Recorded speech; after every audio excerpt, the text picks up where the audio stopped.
So I got my PhD in 1972. My first job was at Duke University in North Carolina, and I was there for 9 years with a sabbatical during that time. Um, and I had been involved with the Demography Center there, both at Wisconsin when I was a graduate student and also at Duke. And in 1981, I was recruited to Cornell University, which also had a population program, and I was involved with at Duke, it was with George Myers, who was the director. At Cornell, it was Joe Stikos. But I was involved in sort of running lots of things, um, the seminar series and advising graduate students and teaching the core courses and things like that. So I had done that. I stepped down from being the director. Actually, I got kicked upstairs. I was asked to chair the Department of Sociology, and I had long wanted to have a transition in leadership. I felt that there are two types of center directors: those who got appointed as a director of a research institute and spent their entire career in that role. I believed in the model of a rotating directorship, of which people come in, try all their ideas out, implement them or fail to implement them, and then they move on to other stages of their career, thinking that the rejuvenation of one's career, the rejuvenation of centers, is important, that these jobs not be career appointment type of things. And I was in danger, I think, of being expected to just stay on forever. But I got asked to chair the Department of Sociology, and that was kind of a convenient excuse. And so I could talk my longtime colleague, Pete Guest, who should have been the director many years prior to that, to assume the directorship, which he did, and he did a fine job. What did you do after that? Well, I continued to be very involved in the center life of the center as a director emeritus. There were times during my subsequent career, I think this is from the late 1990s all up until I retired in 2017, I considered leaving the University of Washington to go run population centers at other universities, and eventually I decided not to. I stayed here. I retired in 2017, and I'm doing lots of things, but not involved in the active life of the center at the present time. So I came to the university in 1984, and I believe it was in 1989, the new dean of the Evans School, it was called back then the Graduate School of Public Affairs, asked me to be the associate dean, basically for curriculum and faculty. We were a very small school, only 15 or so faculty. So I got my first taste of administration, and I was the associate dean until 1996, went on sabbatical for a year to part of the time was in Australia. And during that time, there was a transition. Pete was stepping down, Pete Guest was stepping down, and I liked the academic administration. I thought it might be interesting, so I wrote a note to the recruiting committee about why I would be interested and why I thought I could do it, and they picked me. I remember telling them I think I know how to get things done in an academic environment, and I thought that was true, and I think it was true. What the timing, I think that choosing me it may have been deliberate to choose someone not from sociology, because that was the year the center moved out of sociology and into arts and sciences. And so it would be easier to do that if someone wasn't from the sociology department and have to face his or her colleagues about, you've taken this very wonderful center away from us. But I was not only from a different discipline, I was from a different unit on campus. So it made it very clear to the entire university that this now was a separate center in arts and sciences. It was going to be multidisciplinary. I mean, it's always multidisciplinary, but much less heavily sociology. And that got it going. And I think a lot of this was due to Charlie Hirschman at the time. One of the deals he made as I was taking over was to hire 3 new faculty affiliates.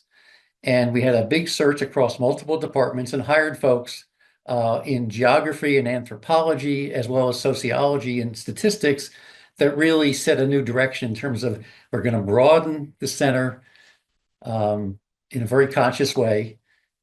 So it became public affairs, it became social work, geography, some of which were somewhat represented, but they became more central to the place. And since I left, even more so going down to the south, the medical side of things, the public health folks.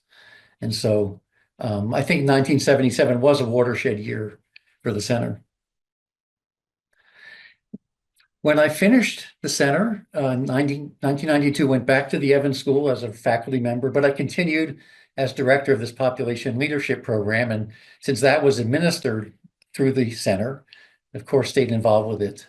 And since then, after the program ended, which was, I think, 2007, I went back to basically being a regular professor of public policy, continued my work in poverty and anti-poverty policy, continued on CSDE committees and participating in the intellectual life of the community. And then toward the end of my career, I again took on a job as associate dean for academic affairs at the Evans School, and was there for, I think, 2012 to 2016, and retired the year after that. Okay.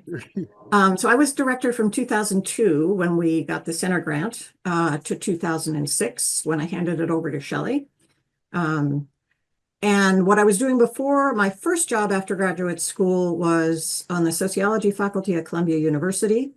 And I left there for Penn State with a tenure joint appointment in sociology and statistics in 1996. The move was in large part because I had just been awarded an NIH research grant, and I had some foundation research support over those previous years as well. And Columbia didn't have a population center. They really didn't have any kind of a research center where you could get your grants administered and where you would have any kind of support. So I had no administrative support, no institutional support for getting the proposals out or accomplishing the grant-related work. I mean, it was there I was with these great research awards, and it was like, I can't do them here. So the grants really, what they did was they also helped me to establish connections with researchers at other universities. And many of those did, in fact, have established population centers. So that's when I really saw how valuable a resource that was. And when I went to Penn State, I immediately became an affiliate of the Penn State Population Center during my time. I was involved in the Population Center at the University of Pennsylvania, different place. Penn State, University of Pennsylvania. People sometimes get those confused, but they're quite different. Because I took a sabbatical semester there at the University of Pennsylvania just before coming to UW, so in between in that transition. I also participated during that time in an NIH consultation on envisioning the population centers of the future.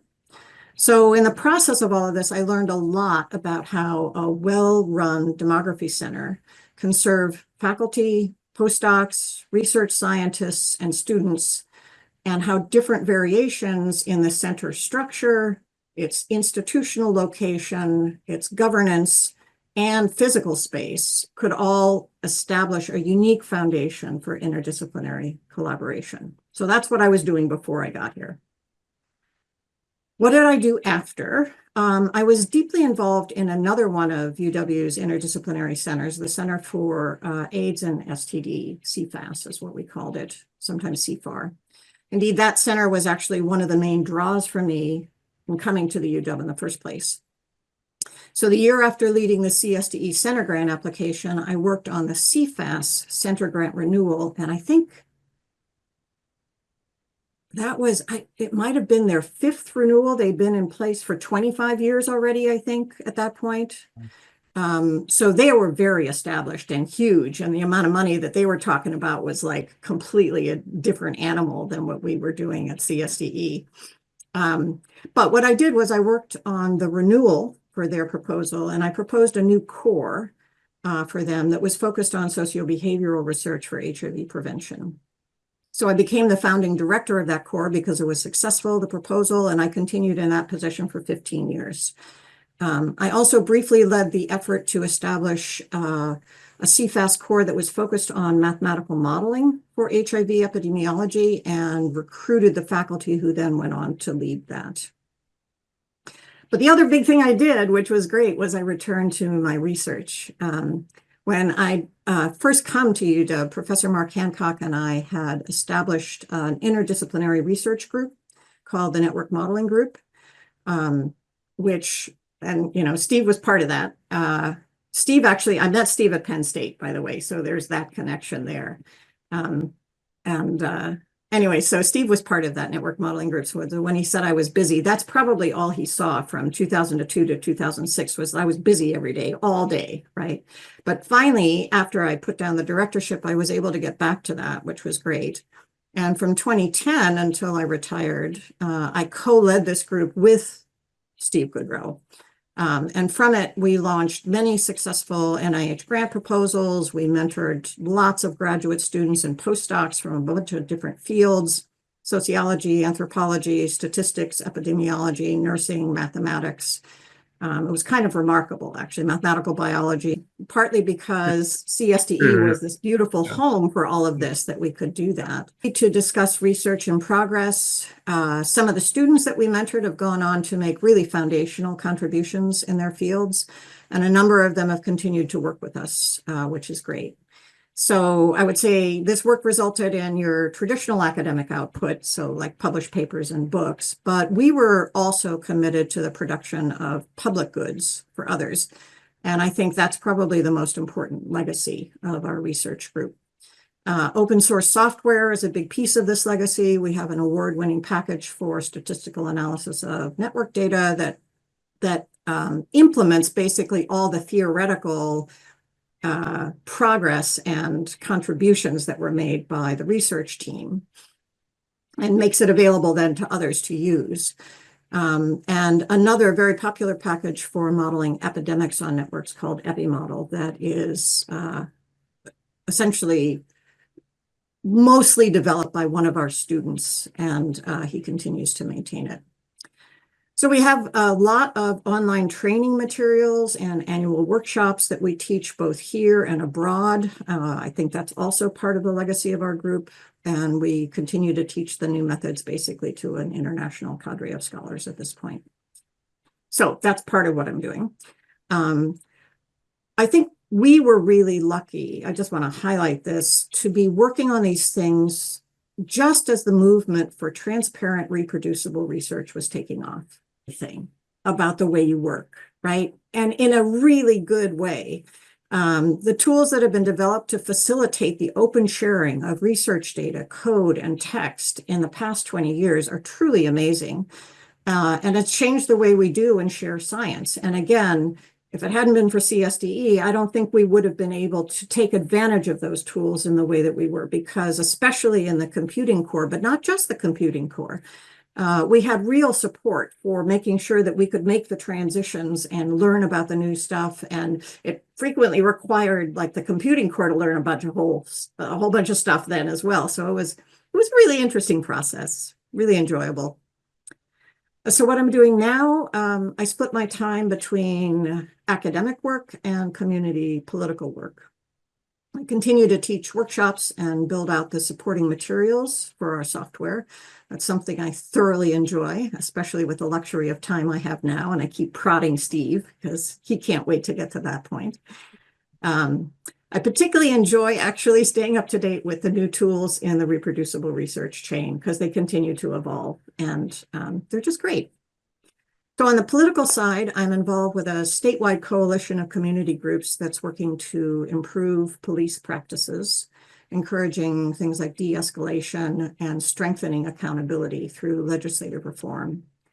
We had a number of big wins. As an example, we had over a dozen reform bills that were passed by the Washington State Legislature in 2021. So that's a big deal, right? That was great. And of course, we've had some setbacks. For example, there's been a rollback of the reforms that we introduced for police vehicular pursuits in 2021. The net result has been an explosion in the number of people killed. So as you might expect, I'm the person who does the numbers for them.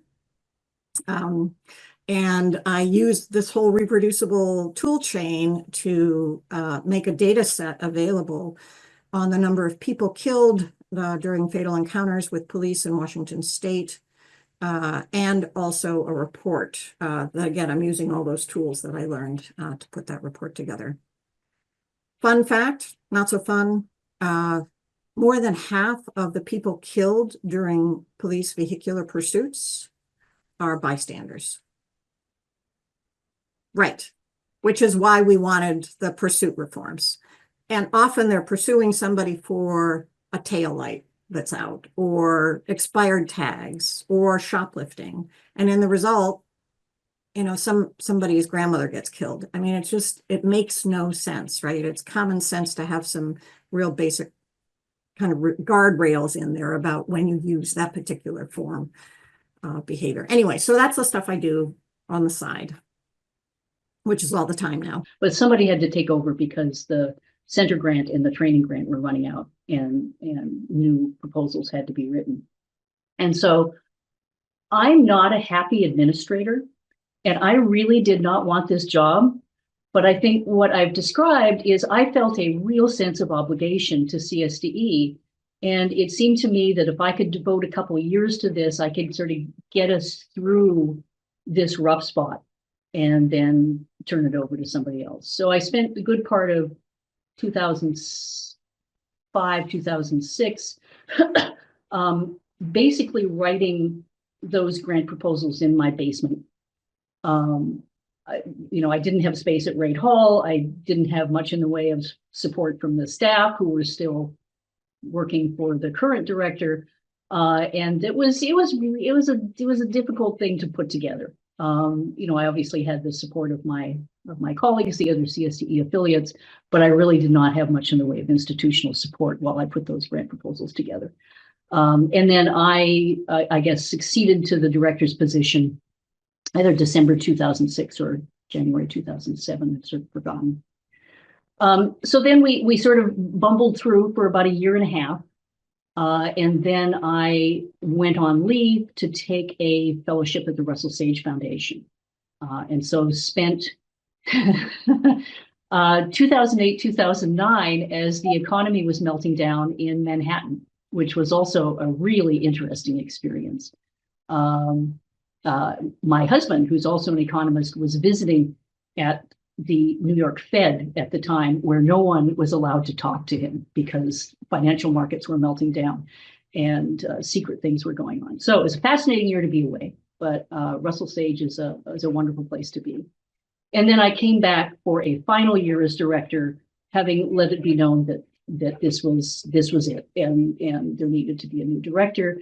And Mark Ellis, who had brilliantly sort of taken over as acting director while I was in New York, was willing to take over the position at that point. And then, it was a wonderful choice. I'm sure he did great.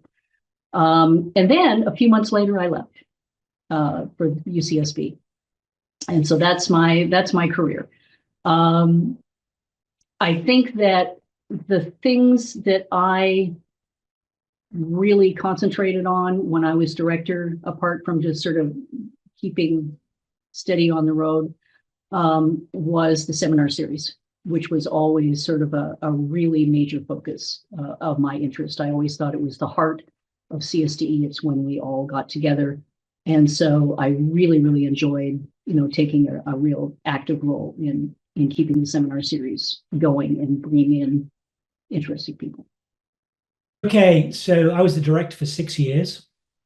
A year when, I think 2008 to 2009, when Shelley Lundberg was on sabbatical. She came back for a year after that, and then she finished her term and left for UC Santa Barbara, which was a big loss for CSDE. And then I took on a full term as regular director as opposed to acting director from 2010 to 2015. Before I became acting director for the first time, I had been training director.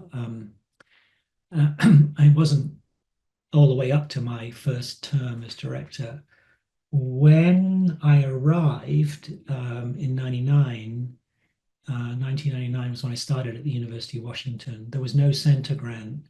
There was no training grant. There was just money from, is it from the Mellon Foundation or from, no, for Hewlett. Hewlett. It was Hewlett money, and it was supporting all of these international trainees. And it was great. I thought, wow, I mean, sort of foundation was providing this money. But as CSD grew and there was this transition from Bob Plotnick as director to Martina Morris as director, there was this push for federal money. This was the movement of a painful movement, but one that had to happen out of sociology into a kind of an independent center based in Wright Hall. And this had happened with the transition from Bob Plotnick to Martina Morris. I think it was well handled from my perspective, but I'm sure there was some sore feelings about the loss of sociology's control. But part of the deal is that reviews had come back from big NIH grants saying sociology had too much control, it needs to be independent. And so that was part of the initiative that hired me, was to bring in people from other departments and also to expand the reach of the center across many departments. So Martina became director as part of all of that. And there was this application, Martina and Bob led this application for a training grant, which went in first. That came back, and I was appointed training director. And then a center grant went in, and that provided additional money later on. But so I became the training director, and I was the training director, I think, from 2001 to 2005. Nobody really knew how to do any of this when I started. We just didn't know anything. And I was so naive in negotiating with my chair and with deans and with Martina about who would pay for release time or support anything, so much so that in the end I got squeezed and didn't get anything. Okay, so after I became director, I went on sabbatical for the best part of 2 years, and kind of that was great. And then I was thinking about returning to the department and thinking everything would be just a simple research and teaching career. And nothing ever turned out that way. Basically, I've been ducking and weaving, trying to avoid future administrative responsibilities for the remainder of my career. So far, relatively successful.